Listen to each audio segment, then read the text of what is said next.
Hello' guys, welcome back to my YouTube channel. কি খবৰ সকলোৰে জনাবচোন। আজিৰ ভিডিঅ'টো পাকঘৰৰ পৰাই ষ্টাৰ্ট কৰিলোঁ। এয়া দেখিছেই নহয়, মই মাছ ভাজি আছোঁ। মাছটো ভজাৰ লগে লগে মই এইফালে এয়া বকা কোমোৰা যে দেখিছে, আমি বকা কোমোৰা বুলি কওঁ, আপোনালোকেনো কি কয় জনাবচোন। এইখিনি বকা কোমোৰাখিনি কাটি বাছি ধুনীয়াকৈ চাফা কৰি কাটি লওঁ। আৰু আনফালে মই আমলখি, কেঁচা আমলখি 7টা লৈছোঁ, আলু এটা কাটি লৈ এইখিনি মই এতিয়া অলপমান পানী দি আৰু অলপ নিমখো দিম, দি পেলাই এইখিনি মই এতিয়া 2টা বা 3টামান হুইচেল মাৰি ল'ম, বইল কৰি ল'ম। লৈ পেলাই কিনো বনাওঁ আপোনালোকক দেখুৱাই আছোঁ। ভিডিঅ'টো শেষলৈকে চাব, স্কিপ নকৰাকৈ। আৰু এইফালে মাছ ভাজা হৈ গ'ল। মাছখিনি ভজা হোৱাৰ পিছত সেই একেখন কৰাহিতে মই অলপ 4 ফুটা 5 ফুটামান নহৰু থেতেলি দিছোঁ আৰু 2টা শুকান জলকীয়া দি মই কোমোৰাখিনি কাটি ধুনীয়াকৈ মিহি মিহিকৈ কাটি লৈ বহাই দিলোঁ। আৰু ইয়াতে মই অলপ টাইম লাৰি কোমোৰাখিনি লাৰি থাকি তাত মই দিম এতিয়া অলপ পৰিমাণ অনুযায়ী অলপ নিমখখিনি দি আৰু অলপ টাইম লাৰি পেলাই মই ইয়াতে দিম অলপ খাৰ। আমাৰ গাঁৱলীয়া ভাষাত যে কলাখাৰ বুলি কয়, কলাখাৰ অলপ দি দিছোঁ।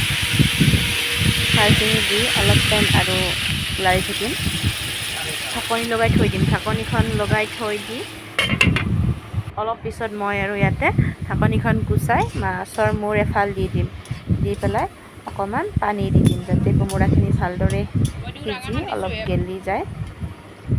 পানীখিনি দি মই আৰু অলপ টাইম ৰাখিম, উতলিবলৈ দিম। উতলিবলৈ দিয়াৰ পিছত এয়া আমাৰ কোমোৰাৰ খাৰ হৈয়ে গ'ল, বেছি টাইম নালাগেই। দেখিছেনে কি ধুনীয়া হৈছে। আৰু আনফালে আলু আৰু আমলখিকেইটা মোৰ হুইচেল মাৰা হৈ গ'ল। হৈ প্লেটখনত উলিয়াই দি অলপ ঠাণ্ডা হ'ব দিম, যিহেতু এইখিনি সানি ল'ব লাগিব। অলপ ঠাণ্ডা হ'লে হাতত নুপুৰে আৰু। ঠাণ্ডা হোৱাৰ পিছত এয়া মই এতিয়া আমলখিকেইটা সানি ল'ম।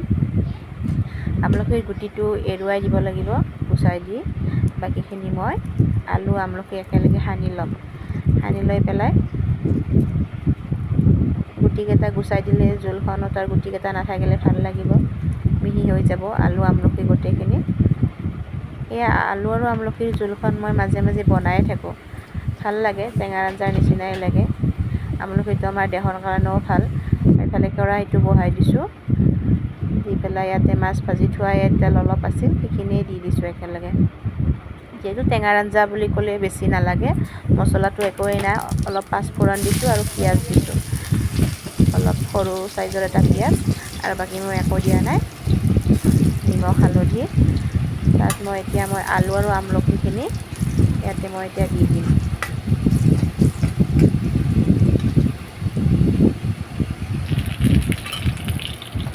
এনেকৈ কোনোবাই বনাই খাইছেনে ক'বচোন, যদি বনাই খাইছে কমেণ্টত জনাব। আৰু যদি খোৱাও নাই এনেকৈ বনাই খাবচোন, কেনেকুৱা লাগে জনাব। মোৰ কিন্তু ভাল লাগে, গৰমৰ দিনত খাই টেঙাৰ আঞ্জাৰ নিচিনাই হয়। আলু আৰু আমলখিখিনি অলপ টাইম এনেকৈ তেলত ভাজি থাকিম। যিহেতু আমাৰ 2জন মানুহ, বাবুইনো কিমানখিনি খায় আৰু বেছিকৈ নবনাওঁ আৰু। পৰিমাণ অনুযায়ী নিমখ আৰু হালধি দি দিছোঁ, আৰু বাকী মছলা মই একোৱেই দিয়া নাই। তাৰপিছত মই আলু আৰু আমলখিখিনি যি উহাই থৈছিলোঁ, বইল কৰি থৈছিলোঁ, সেই বইল কৰি থোৱা পানীখিনি দি দিছোঁ ইয়াতে। সেইখিনি পানীৰ লগত আৰু অলপ দিছোঁ, যিহেতু অলপ উতলিব লাগিব জোলটো। তাৰপিছত অলপ টাইম উতলোৱাৰ পিছত আমাৰ 3টা মানুহ যিহেতু 3 পিচ মাছ দি দিছোঁ। দি পেলাই অলপ টাইম উতলি থকাৰ পিছত আমাৰ আলু আৰু আমলখিৰ জোলখন হ'লেই মোটামুটি খাব পৰা। আৰু ভিডিঅ'টো কেনেকুৱা লাগিলে জনাব, এনেকৈ বনাই খাব। আৰু গোটা কৰি বনাব খুজিলেও আলু আমলখি অলপ গোটাকৈ বেছিকৈ দিলে গোটা হ'ব। মই বেছি পৰিমাণত দিয়া নাই, মিডিয়ামকৈ দিছোঁ আৰু। একদম পাতলো হোৱা নাই, একদম বেছি ডাঠো কৰা নাই। আৰু এয়া মই থালিখন ৰেডি কৰিম। আজিৰ ভাত লৈছোঁ, বেচনেৰে বেঙেনা ভাজি লৈছোঁ। মানুহজন ডিউটিত যাব ওলাইছে, চ' তেওঁক দৌৰা-দৌৰিকৈ থালিখন ৰেডি কৰিব ধৰিছোঁ। আৰু মাছৰ মূৰৰ সৈতে কোমোৰাৰ খাৰ, আলু আমলখিৰ মাছৰ জোল, নেমু এপিচ আৰু ভোট জলকীয়া। জলকীয়া তেওঁ সেনেকৈ নাখায় দিয়ক, কিন্তু মই আৰু থালিখন সজাই দিছোঁ আৰু আপোনালোকক দেখুৱাইছোঁ। আৰু কেনেকুৱা লাগিলে থালিখন জনাবচোন। যদি ভাল লাগিলে আৰু যদি চেনেলটো ছাবস্ক্ৰাইব কৰা নাই, প্লিজ চেনেলটো ছাবস্ক্ৰাইব কৰিব। আৰু ভিডিঅ'টো চোৱাৰ বাবে বহুত বহুত ধন্যবাদ থাকিল। আৰু যাতে এনেকৈ মই আৰু আগলৈ আপোনালোকক ভাল ভাল ভিডিঅ' দেখাব পাৰোঁ, আশীৰ্বাদ কৰিব। আৰু ভিডিঅ'টো শেষলৈ চোৱাৰ বাবে বহুত বহুত ধন্যবাদ।